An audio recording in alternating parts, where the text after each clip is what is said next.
Hello friends, welcome to the channel day to day update by doctor Ankita Singh चकोटिया।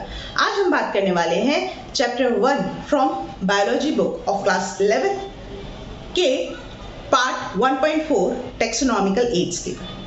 Let's start. सबसे पहले तो हम classification की आवश्यकता क्यों होती है। क्लासिफिकेशन हमने खूब पढ़ लिया अब तक। क्लासिफिकेशन कैसे करते हैं किसी भी चीज का, उसके क्या क्या स्टेप्स होते हैं, ये सब हम बहुत डिटेल में पढ़ चुके हैं। ठीक है, पढ़ लिया, अच्छी बात है। अब जरूरत क्यों होती है भैया क्लासिफिकेशन की, वो भी पढ़ लेते हैं एक बार। Now to give any specimen a proper identity so that it can be used further for various purposes. एक स्टेटमेंट में तो कह देना बड़ा इजी है, थोड़ा एग्जाम्पल देके मैं समझाती हूँ। चलिए चलते हैं आज से कुछ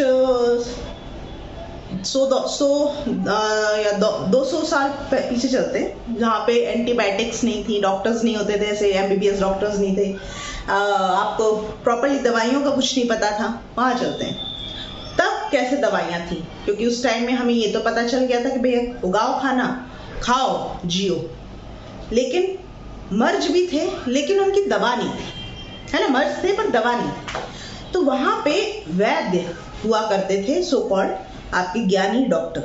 ठीक है, they were not MBBS doctor, but actually उस टाइम वही धरती पे भगवान की तरह घूमते थे, क्योंकि उनको नॉलेज होती थी। और वो नॉलेज इसी तरह से आती थी कि भैया मान लीजिए तुलसी को पूजा जाता था। उन्हें ये पता चला कि तुलसी सिर्फ एक होली प्लांट नहीं है, ये मेडिसिनल प्लांट भी है। या एज़ेडिरेक्टा इंडिका, नीम, ये भी बहुत इंपॉर्टेंट प्लांट है, क्योंकि इसमें तो हर मर्ज का दवा छुपा हुआ है और हर पार्ट में।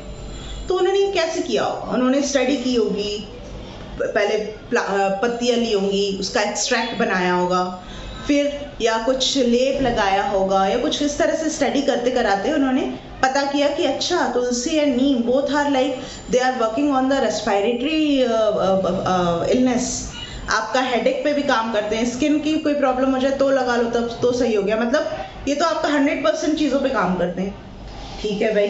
और तुलसी से ही जैसा एक और कोई और प्लांट मिल गया, बेसिल टाइप्स, मतलब कुछ और मिल गया उनको, ऑसिमम सैंक्टम की जगह ऑसिमम का ही कोई और स्पीशीज मिल गया। उन्होंने देखा यार है तो ये तुलसी जैसा ही, लेट्स सी इसमें भी इतनी मेडिसिनल वैल्यू है कि नहीं है। ठीक है, एक आध कम मिली, लेकिन वो भाई बंधु थी तुलसी की। तो इस तरह से उन्होंने अपना रिकॉर्ड मेंटेन किया। उस टाइम में कंप्यूटर नहीं होते थे, वो अपना लिखित में ही अपना कुछ ना कुछ कैसे भी अपना रिकॉर्ड मेंटेन करते गए और क्लासिफाई करते गए कि अच्छा अगर ये समस्या हो जाए तो ये प्लांट का एक्सट्रैक्ट बनाना है, लेप बना के लगा लेना।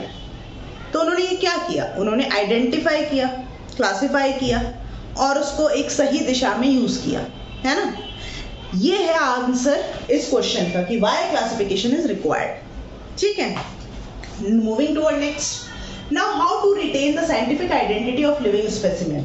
ये बड़ा इंपॉर्टेंट क्वेश्चन है, आज के टॉपिक का सोल भी यही है। देखिए उस टाइम्स में भी लोगों ने ना बहुत इंस्क्रिप्शन वो जो पत्थर पे लिख के अपना, या मेटेलिक शीट्स पे लिख के अपनी चीज़ों को रिकॉर्ड मेंटेन तो किया था। हमारा अगर कल्चर की बात करें तो ये सारी चीज़ें शायद हमें एज इट इज़ मिलती अगर नालंदा की पुस्तकालय में आग न लगी होती, है ना।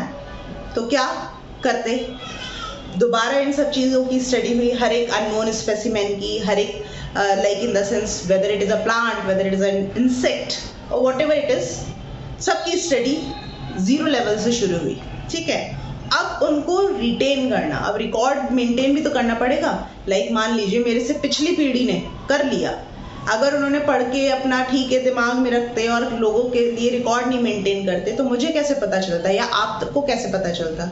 सो रिटेन करके रिकॉर्ड मेंटेन करना is also very important thing, so that ये नॉलेज ट्रांसफर होती जाए और बिना किसी एरर के एज इट इज ट्रांसफर हो, है ना।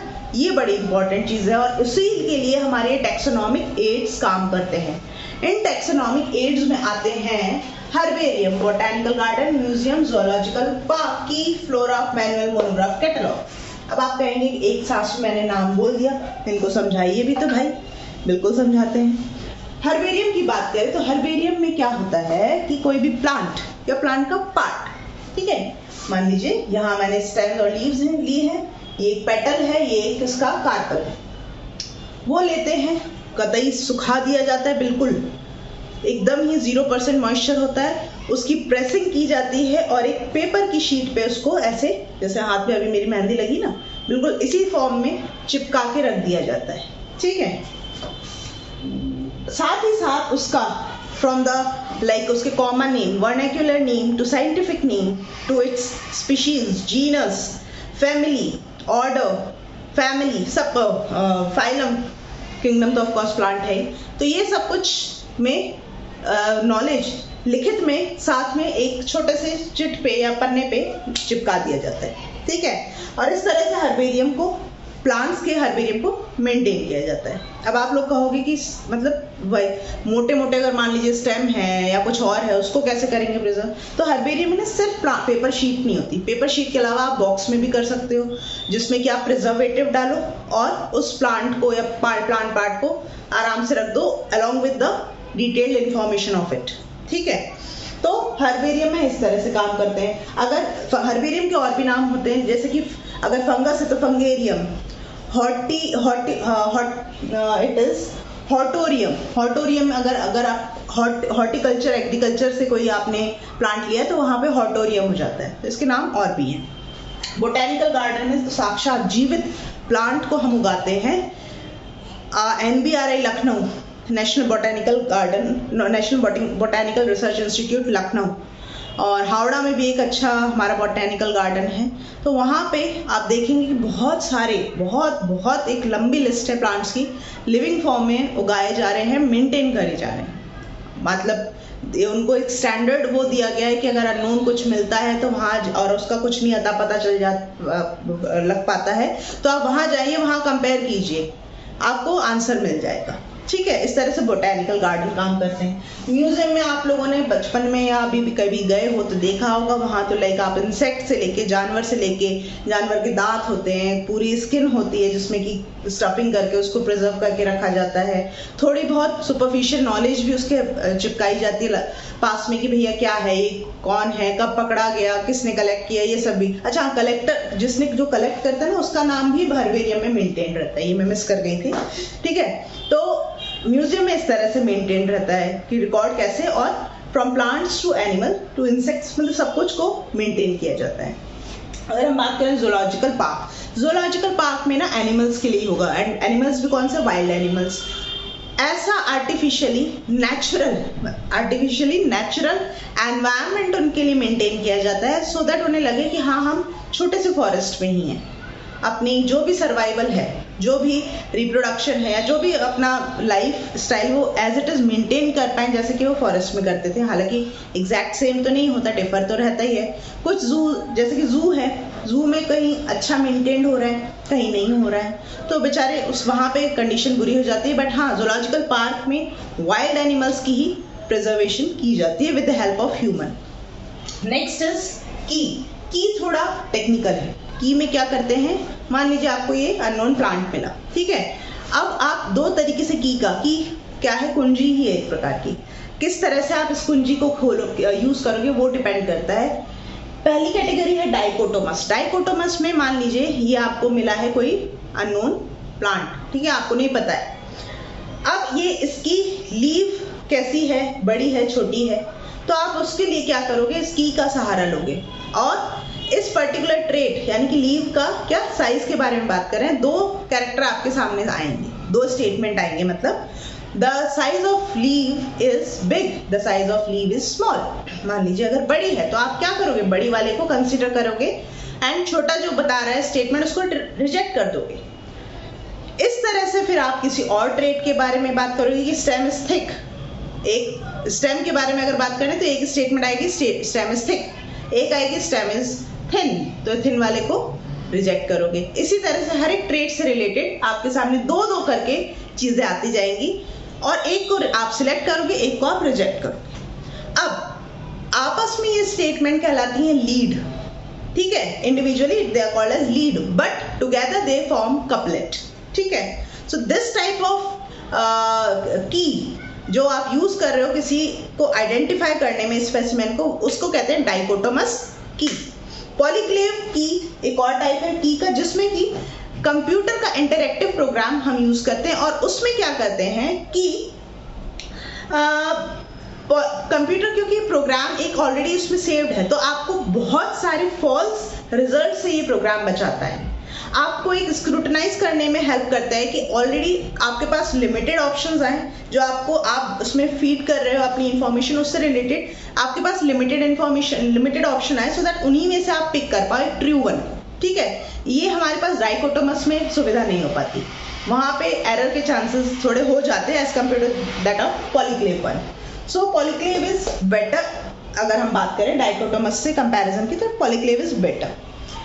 फ्लोरा जो होता है, फ्लोरा इज अ बुक जिसमें कि plants of an particular area के बारे में पूरी डिटेल इंफॉर्मेशन होती है। ठीक है, फॉर एग्जाम्पल दिल्ली के प्लांट्स से रिलेटेड अगर आपको इंफॉर्मेशन चाहिए तो ये मेंटेन है in the book kinetic flora and flora of Delhi. ठीक है, next is manual. Manual again is a book that contains the name of species in a particular area.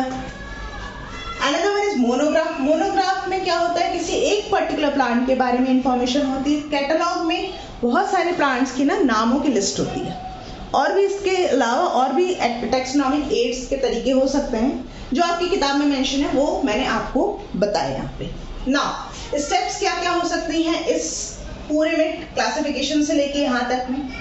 Collection from the field, you have to go to that field and collect it. Next you have to study it in the lab, है ना। बराबर lab में यहाँ क्या मिट्टी विट्टी लगी है, उसको झाड़ा झूड़ करोगे, धोओगे, फिर उसको माइक्रोस्कोप में पढ़ोगे सेक्शन वगैरह काट के, तो लैब में ही हो सकता है ना। देन सिस्टमैटिक स्टडी या फाइंड आउट रिलेशनशिप। अब आपने उसको स्टडी कर लिया, अब आप क्या करोगे, उसके बारे में सब कुछ लिख लिया है, अब उसको आप कंपेयर करोगे with the help of these herbarium. मतलब अगर नहीं पता चल पा रहा है कि यार क्या है, या मान लीजिए आपको कोई छिपकली मिली है, ठीक है, तो उसके केस में भी आप क्या करोगे, इसकी रिकॉर्ड जो ऑलरेडी और छिपकली और लिजर्ड्स की जो फैमिली है या इंडिविजुअल जीनस हैं, उनके बारे में आप स्टडी करोगे, और तब जाके कहीं कंपेयर करके आप पता कर पाओगे कि अच्छा ये जो छिपकली अब मिली है इसको, ये इस जीनस को बिलोंग करती है, और अगर बिल्कुल ही नहीं है तो हम एक नया स्पीशीज का नाम दे देते हैं, है ना। वहाँ पे ये कीज बड़ा हेल्प करेंगी, मतलब एडवांस उसमें की बहुत हेल्प करती है। ठीक है, so this is all about the taxonomical aids and the chapter number 1 यहाँ फिनिश होता है हमारा बायोलॉजी का। आई होप ये लेक्चर सारे जितने भी इस चैप्टर से रिलेटेड थे अच्छे लगे हों। कोशिश मैंने पूरी की है कि इलेबोरेट करके अच्छे से समझा पाऊँ। अगर कोई कमी लगती है please let me know in the chat box, और मिलते हैं आगे के लेक्चर्स के साथ में। अगर अच्छा लगा हो तो please hit the like button and share this video with your friend and subscribe my channel. मिलते हैं आगे इस लेक्चर के साथ। Till then stay safe and stay blessed. Bye bye.